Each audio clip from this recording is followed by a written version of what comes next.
नमस्ते जी, जय गौ माता की। कैसे हैं आप सभी? आशा करता हूं आप सभी स्वस्थ होंगे और कुशल मंगल होंगे अपने परिवार के साथ। अगर कुशल मंगल नहीं है, स्वस्थ नहीं है, तो मैंने अपने कंधे पे एक बीड़ा उठाया हुआ है कि आप सभी को अपने घर पे ही स्वदेशी चिकित्सा के माध्यम से आपको बिल्कुल स्वस्थ करना है। तो जो हमारी सीरीज चल रही थी औषधीय पौधों के ऊपर, उसको हम आगे बढ़ाते हुए आज का जो विषय है हमारा बहुत ही अच्छा विषय है। आज आप देख रहे हैं हमारे पास आसपास में मौसम कभी बारिश का हो जाता है, कभी सुबह ओस गिरने लग जाती है और कभी बहुत तेज़ धूप हो जाती है। इसके कारण क्या होता है, बहुत से व्यक्तियों को और माताओं बहनों को क्या होता है कि गले में खरांश वगैरह हो जाती है, सर्दी हो जाती है, खांसी जुकाम हो जाता है और नाक बार बार बहती रहती है। कई बार क्या होता है, बुखार तक हो जाता है माताओं बहनों को और भाइयों को भी।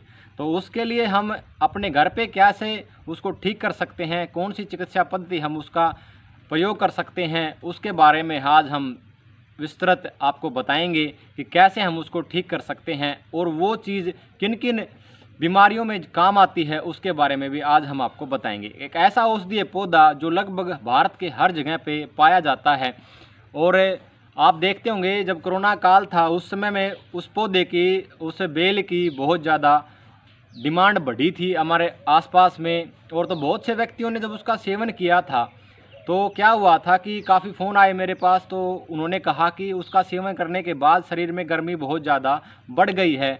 तो बहुत से व्यक्तियों को ये नहीं पता है कि उसका सेवन करना कैसे है और उसका सेवन हम आपको अच्छी तरीके से कैसे करना है और कितनी मात्रा में करना है और किस बुखार में वो क्या काम आती है और किन रोगों में काम आती है।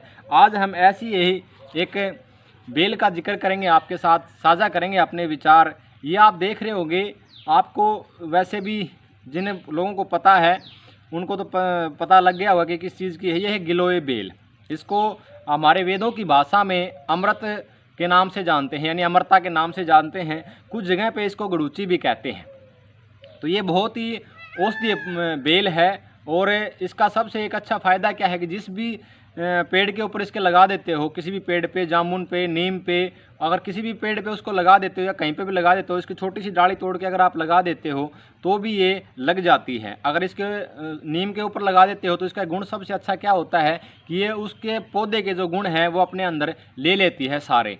तो बहुत ही अच्छी है ये और इसका आज हम आपको बताएंगे किन किन बीमारियों में काम आती है हमारे घर पे और हम इसका प्रयोग कैसे कर सकते हैं। सबसे पहले तो इसकी पहचान करनी सीखेंगे हम। पहचान कैसे करेंगे, इसके जो पत्ते होते हैं बिल्कुल पान के जैसे होते हैं, जैसे पान का पत्ता होता है वैसे ही होते हैं और इनका तना बिल्कुल मोटा होता है जैसे साधारण बेल की तरह होता है, लेकिन इसकी खुशबू थोड़ी सी अलग होती है, इसमें महक थोड़ी सी अलग आती है। तो आइए जानते हैं ये किन किन बीमारियों में काम आता है। सबसे पहले तो ये हमारे सांस और अस्थमा, इन दो में बहुत ज़्यादा काम आता है। दूसरा गठिया, कैंसर, शुगर, गला खराब, बुखार, कब्ज, गैस और मूत्र संबंधी बीमारियों में ये बहुत अच्छे काम आता है।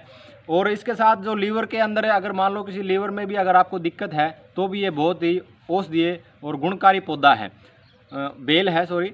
तो आपसे निवेदन करूंगा, बारिश का मौसम पीछे था, अभी भी चल रहा है, बारिश कहीं कहीं जगह पे हो रही है, तो अपने घर के आसपास अगर आपको नीम दिखाई देता है तो नीम के पास ये बेल आप ज़रूर लगाएं। और ये जब भी ऐसी समस्या है आपके पास तो इसका आप प्रयोग कर सकते हैं। सबसे ज़्यादा अच्छी बात यह है कि ये डेंगू, मलेरिया जैसे बुखार को भी ठीक कर देती है। अगर किसी भाई के प्लेटलेट्स कम हो गए हैं, यानी कि डेंगू और चिकनगुनिया जब होता है तो सबसे पहले प्लेटलेट्स पर ही वो दिक्कत करता है। अगर इसका आप रोज़ 3 टाइम काढ़ा बनाकर पिलाते हैं, सुबह शाम दोनों टाइम पे, लेना कितना है उसकी मात्रा सबसे पहले तो पता होना चाहिए।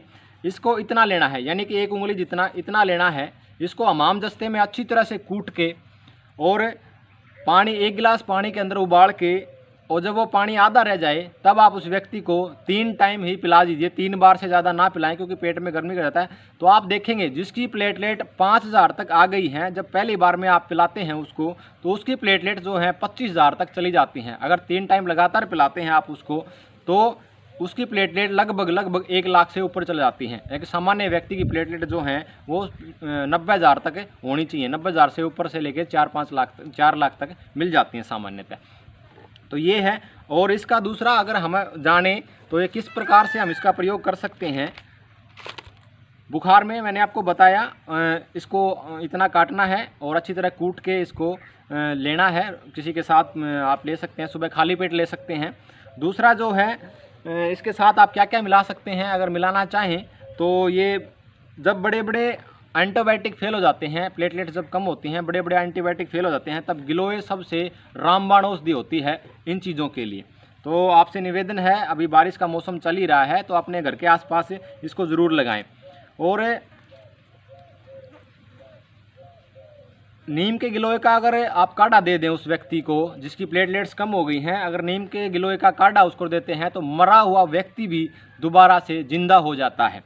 मोटापे के लिए भी ये बहुत ही रामबाण औषधि है। मोटापे के लिए आपको क्या करना है, 1 फुट की गिलोय लेनी है आपको, लगभग 1 फुट की गिलोय। इसको रात को आपने अच्छी तरह कूट के पानी में भिगो के छोड़ देना है और सुबह उसको गोरख के साथ अगर लेते हैं तो धीरे धीरे आपका मोटापा भी कम होने लग जाता है। लेकिन ध्यान रहे, अनावश्यक जैसे अधिक मात्रा में इसका सेवन नहीं करना है। इसमें से आप आधा ले सकते हैं, इतना और इतना भी ले सकते हैं आसपास में। डायबिटीज़, जिन लोगों को शुगर रहती है उनके लिए भी ये रामबाण औषधि है। इसका प्रयोग कैसे करेंगे, इसको आप काट के इतना, इसके साथ में एलोवेरा मिला के और आप ले सकते हैं सुबह खाली पेट, और धीरे धीरे आप देखेंगे आपका शुगर का लेवल है, डायबिटीज़ जो है वो धीरे धीरे ख़त्म हो जाएगी। और क्या काम आती है ये, हमारे बहुत से माताओं बहनों को घुटनों में दर्द की समस्या बहुत ज़्यादा बनी रहती है, अर्थराइटिस जिसको हम बोलते हैं, वो भी पानी के साथ अगर इसको रात को भिगो के छोड़ देंगे आप, थोड़ा सा इतना सा अच्छी तरह कूट के पानी में भिगो कर अगर इसको छोड़ देंगे, अगर आप हफ्ते में 3 बार इसका सेवन करते हैं तो धीरे धीरे आपके घुटनों की जो समस्या है, घुटनों में दर्द की जो समस्या है वो भी धीरे धीरे खत्म हो जाती है। घुटनों में दर्द क्यों होता है, क्योंकि वात, पित्त और कफ, जब हमारा वात बढ़ जाता है, उसके ऊपर हम बाद में चर्चा करेंगे अगली वीडियो में, जब वात बढ़ जाता है हमारा तब हमारे घुटनों में दर्द शुरू हो जाता है।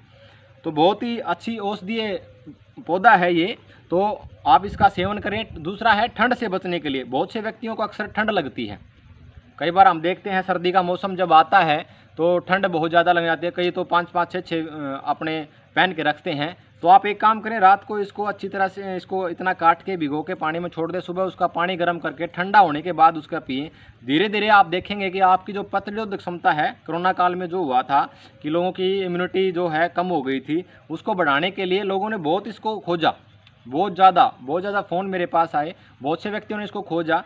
तो ये इम्यूनिटी बढ़ाने के लिए सबसे अच्छी चीज़ है।